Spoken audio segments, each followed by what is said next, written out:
Subscribe कीजिए हमारे YouTube channel AR3 coaching classes को और बेल आइकॉन को प्रेस करो ताकि लेटेस्ट वीडियो की नोटिफिकेशन सबसे पहले पा सकें। हेलो स्टूडेंट, मैं राजकुमार आपका AR3 कोचिंग क्लास में एक बार फिर से स्वागत करता हूं। और आज के इस वीडियो लेक्चर में मैं लेकर आया हूं क्लास 10th के केमिस्ट्री, जिसका अध्याय चल रहा है 3, जिसमें धातुएं एवं अधातुएं यानी metals and non metals chapter है। और उसका इसमें हम इंट्रोडक्शन तथा धातुओं क्या होती हैं और धातुओं के भौतिक गुण इस वीडियो लेक्चर में पढ़ेंगे। और नेक्स्ट वीडियो लेक्चर लेकर आएंगे, उसमें हम धातुओं के रासायनिक गुणों को पढ़ेंगे। तो स्टार्ट करते हैं अपनी पढ़ाई। और अगर आप अपने नोट्स सुंदर से बना रहे हो साथ ही साथ, तो हेडिंग डालिए इंट्रोडक्शन, क्योंकि धातुओं के बारे में यहाँ इंट्रोडक्शन दे रहे हैं। सर्वप्रथम क्या देंगे? इंट्रोडक्शन। तो तत्वों को उनके भौतिक तथा रासायनिक गुणों के आधार पर विभिन्न प्रकार से वर्गीकृत यानी क्लासिफाइड किया जा सकता है। इनमें से एक प्रमुख वर्गीकरण है कि तत्वों को बांटा गया। आवर्त सारणी में आपको तत्वों को धातु, अधातु और उपधातु में भी बांटा गया। किसमें? धातु, अधातुएं तथा उपधातु में के रूप में वर्गीकृत करना है। अब जो धातु, अधातु और उपधातु के रूप में वर्गीकरण किसने किया था? तो वैसे तो ये टॉपिक 11th क्लास का है। इसे सर्वप्रथम लेवोसियर ने मतलब किसमें? धातु, अधातु और उपधातुओं में बांटा था। ठीक है। दीर्घाकार आवर्त सारणी में धातुओं को बाईं ओर, दीर्घाकार आवर्त सारणी में धातुओं को बाईं ओर तथा अधातुओं को दाईं ओर रखा गया है। अधातुओं को धातुओं एवं उपधातुओं के मध्य रखा गया है। अधातुओं को कहां रखा गया है? अधातुओं को धातुओं एवं उपधातुओं के मध्य रखा गया था। तो क्या कह रहे हैं? दीर्घाकार जो आवर्त सारणी है उसमें धातुओं को बाईं ओर तथा अधातुओं को दाईं ओर रखा गया है। धातुओं को कहां रखा गया है? बाईं ओर तथा अधातुओं को दाईं ओर रखा गया है।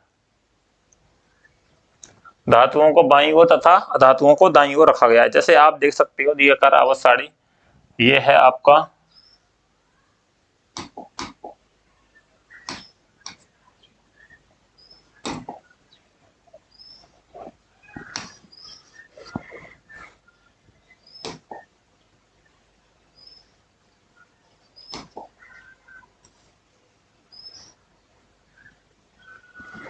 तो देखो भाई, ये देखो इधर की साइड पर क्या रखी गई हैं? धातुएं। क्या रखी गई हैं? धातुएं। इधर की साइड पर क्या रखी गई हैं? धातुएं।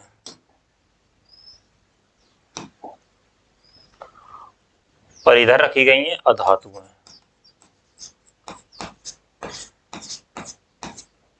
इधर क्या रखी गई हैं? अधातुएं।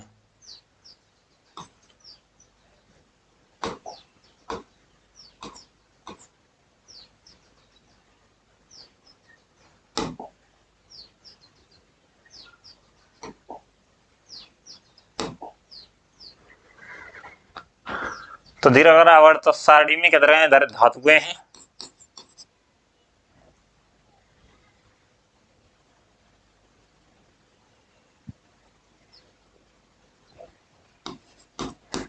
देखो यहां से लेकर के यहां तक, और ये दिख रहे हो जो बीच में है, ये क्या है? उपधातुएं हैं। और ये इधर रख दी अधातुएं। ठीक है। तो मैंने कहा था कि दीर्घाकार आवर्त सारणी में दाईं ओर क्या रखी गई? अधातुएं, और इधर रखी गई अधातुएं। आप अपनी बुक में देख सकते हो। ठीक है। और इसके साथ साथ नीचे ये सब यहां तक धातुएं, ये है बीच में अपधातुएं। ठीक है। क्या है? ये बीच में उपधातुएं हैं, जैसे boron, silicon, germanium, arsenic, tellurium, polonium. ठीक है। और एस्टरीन। तो ये जब तुम्हारी वर्गाकार आवर्त सारणी में ये क्या, दीर्घाकार आवर्त सारणी में क्या है भाई?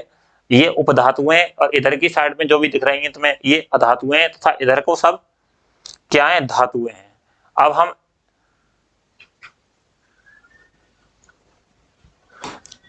पुनः से आते हैं उसी पर कि अब तक ज्ञात 118 तत्वों में से 94 तत्व प्राकृतिक रूप में पाए जाते हैं।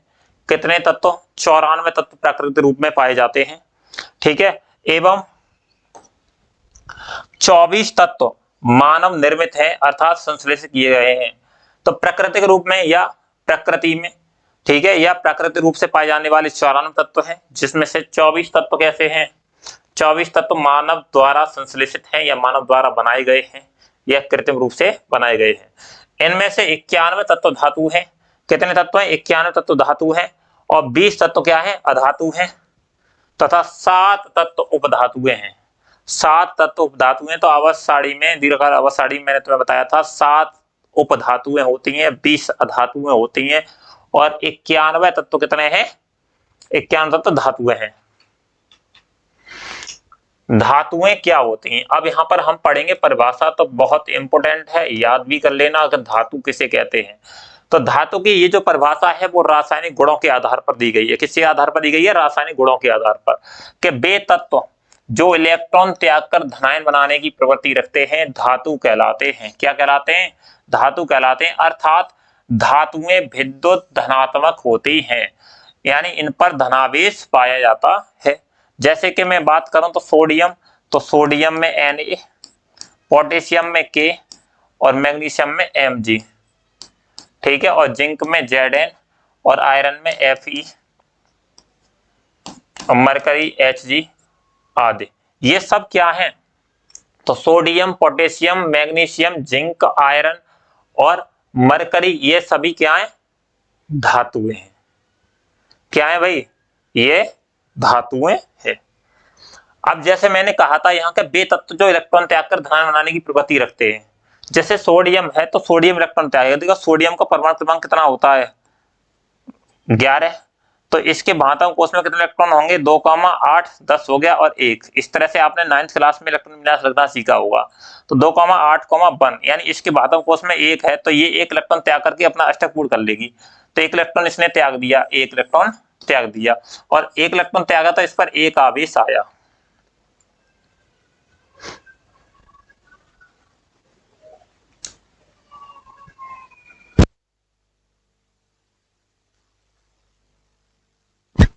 अगली बात, मैग्नीशियम, मैग्नीशियम का होता है 12, जैसे 2, 8, 2, 8, 2, ठीक है। तो इसके भातम कोष में कितने हैं? 2 इलेक्ट्रॉन। तो ये अपने 2 इलेक्ट्रॉन त्याग करके क्या करेगा? अष्टक अपना पूर्ण कर लेगा। तो 2 इलेक्ट्रॉन त्यागेगा तो इसके पास 2 धनावेश आ जाएगा। क्या आएगा? 2 धनावेश।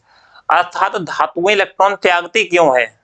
कारण क्या है? तो देखिए, कोई भी तत्व इलेक्ट्रॉन इसलिए त्यागता है या बंध इसलिए बनाता है क्योंकि वो अक्रिय गैस विन्यास या स्थायी विन्यास प्राप्त करना चाहता है।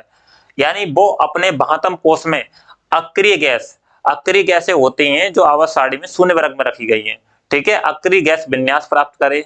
और अक्रिय गैस विन्यास स्थायी विन्यास होता है। या फिर मैं सीधी बात समझाऊं आपके लिए कि अपने भातम कोष में 8 इलेक्ट्रॉन, हीलियम और हाइड्रोजन 2 रखेंगे, के 8 इलेक्ट्रॉन भातम कोष में 8 इलेक्ट्रॉन रहे तो वो स्थायी रहेगा। जैसे इसके भी 8 रहे, और चाहे तो वो इलेक्ट्रॉन त्यागे चाहे इलेक्ट्रॉन ग्रहण करे। तो धातुएं क्या करते हैं? इलेक्ट्रॉन त्याग करके अपना अष्टक पूर्ण करते हैं, इसलिए उनके भातम कोष में कितने इलेक्ट्रॉन? 1 या 2 इलेक्ट्रॉन होते हैं, इसलिए वो +2 धनावेश, +3 धनावेश या +1 धनावेश दर्शाती हैं। अब एक बात आपके मन में आ रही होगी, सर धनावेश ही क्यों आया? तो यहाँ पर बात समझ लीजिए, धनावेश क्यों आया। जैसे देखिए, यहाँ पर मैं सोडियम एक तत्व ले रहा हूं और यहाँ पर ये किस में टूट रहा है? 1 इलेक्ट्रॉन त्याग करके Na धनायन में। तो देखिए, सोडियम के परमाणु क्रमांक 11 है, तो इलेक्ट्रॉनों की संख्या कितनी होगी? सोडियम में इलेक्ट्रॉन्स कितने होंगे? 11। लेकिन प्रोटॉन कितने होंगे? तो प्रोटॉन होंगे 11 ही। जितने इलेक्ट्रॉन होते हैं उसी कक्षा में उतने ही प्रोटॉन होते हैं। लेकिन यहाँ Na धनायन में इलेक्ट्रॉनों की संख्या निकालूंगा तो इसने 1 इलेक्ट्रॉन त्याग दिया, तो इलेक्ट्रॉनों की संख्या 11 तो रहेगी नहीं, तो कितनी रह जाएगी? इलेक्ट्रॉन्स कितने आ जाएंगे? 10। लेकिन प्रोटॉन की संख्या कितनी थी? 11 ही, क्योंकि प्रोटॉन तो वो पूरे ही हैं अपने। अब देखो, जो ज्यादा पावरफुल होता है वही सर पर बैठता है। अब यहाँ पर 10 किसकी संख्या ज्यादा है भाई? इलेक्ट्रॉनों की या प्रोटॉनों की? तो प्रोटॉनों की संख्या ज्यादा है और प्रोटॉनों की संख्या ज्यादा है इसमें, तो प्रोटॉन ही सर पे होगा, यानी प्लस आवेश आएगा। क्या आएगा, प्लस आवेश। इसी प्रकार अधातु की बात करें तो अधातु में Cl है, जैसे Cl मतलब 70 है परमाणु क्रमांक, और Cl क्या करता है, एक ऋणायन बनाता है, ये अधातु है। एक अधातु पर ऋणावेश कैसे आता है, यही यहाँ पर मैं क्लियर कर दे रहा हूं, ठीक है। तो देखो 70 है इसके पास, तो प्रोटॉन कितने होंगे, पहले इलेक्ट्रॉन लिख लीजिए, इलेक्ट्रॉन कितने होंगे, इसके पास इलेक्ट्रॉन होंगे 70, प्रोटॉन कितने होंगे 70 ही। लेकिन इसने क्या किया कि एक इलेक्ट्रॉन ग्रहण कर लिया, धातु क्या करते हैं +1 e इलेक्ट्रॉन, यानी एक इलेक्ट्रॉन इसने ग्रहण किया, तो इसके बाद एक ऋणावेश आ गया। ऋणावेश क्यों आया या ऋण चार्ज क्यों लगाया, इस बात को मैं क्लियर कर रहा हूं। तो देखिए इलेक्ट्रॉन कितने हो गए यहाँ पर 18, इलेक्ट्रॉन एक ले लिया इसने तो 18 हो गए, लेकिन प्रोटॉन कितने आ गए, प्रोटॉन 70 है। और मैंने कहा था जो ज्यादा पावरफुल होता है वही सर पर बैठता है, तो देखो सर पर बैठ गया कौन, ऋणावेश, क्योंकि इलेक्ट्रॉन की संख्या ज्यादा हुई थी तो इस पर ऋणावेश आ गया। तो किसी भी चीज पर धनावेश या ऋणावेश किस तरह से आता है आपको बता दिया। अगर एक इलेक्ट्रॉन की बात हो रही है तो एक ऋणावेश, धनावेश या ऋणावेश आ सकता है। अगर दो इलेक्ट्रॉनों की मतलब या तो ग्रहण करना या फिर त्यागना, तो क्या होगा, दो धनावेश या ऋणावेश आ सकते हैं। ये बात समझ में आ गई आपके। तो धातुएं क्या होती हैं भाई, धातुएं क्या होती हैं बताइए। तो धातुएं वे हैं, वे तत्व जो इलेक्ट्रॉन त्याग कर धनायन बनाने की प्रवृत्ति रखते हैं, धातुएं कहलाते हैं। अर्थात हम क्या है, धातुएं विद्युत धनात्मक होती हैं, जैसे Na धनायन, जिंक धनायन, Zn धनायन, Zn पर 2 धनायन होते हैं, ठीक है, जिंक पर क्योंकि वो 2 इलेक्ट्रॉन, मैग्नीशियम पर 2 धनायन होते हैं, 2 इलेक्ट्रॉन त्यागती हैं। अब पढ़ते हैं हम धातुओं के भौतिक गुणधर्म। तो धातुओं के भौतिक गुणधर्म पूछा जाता है तो इंपॉर्टेंट है भाई, याद रखना इसको कि धात्विक चमक, पहले आप लिखना सीखें, धात्विक चमक, सभी धातुएं सामान्यतः चमकदार होती हैं। और चमकदार या चमक उनकी सतह चमकदार होती है, तो वो सतह चमकदार होती है तो वो किस कारण होती है, मुक्त इलेक्ट्रॉनों के कारण। किसके कारण होती है, मुक्त इलेक्ट्रॉनों के कारण शुद्ध धातुओं की सतह चमकदार होती है। धातुओं के इस गुण को धात्विक चमक कहते हैं। क्या कहते हैं, धात्विक चमक कहते हैं। जैसे सोना, चांदी, तांबा। तो सोना सबसे चमकीली धातु है। सोना क्या है, सबसे चमकीली धातु है। सोना देखा होगा आपने, चांदी देखी होगी, तांबा, ये चमकदार होती है, इनकी सतह बहुत चमकदार, इसलिए सोना चांदी का आभूषण बनाने में प्रयोग किया जाता है। दूसरे है कठोरता। तो सभी धातुएं सामान्यतः कठोर होती हैं। कैसी होती हैं, कठोर। लेकिन सोडियम, लिथियम और पोटेशियम नरम धातु हैं। सोडियम, पोटेशियम और लिथियम नरम धातु हैं, इन्हें चाकू से काटा जा सकता है। कौन कौन सी धातुएं, सोडियम, ठीक है, सोडियम पोटेशियम नरम धातु हैं। और एक बात और बता दूं, सोडियम सबसे अधिक क्रियाशील धातु हैं, सोडियम पोटेशियम।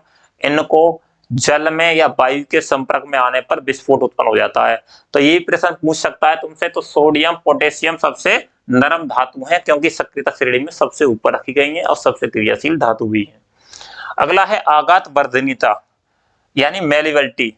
तो ये क्या होता है, आघात वर्धनीयता। आघात वर्धनीयता मतलब है चोट मार करके धातुओं को पतली या किसी भी रूप में ढाला जा सकता है, सीधी बात करें तो कुछ धातुओं को पीटकर पतली चादर पतली चादर बनाई जा सकती है,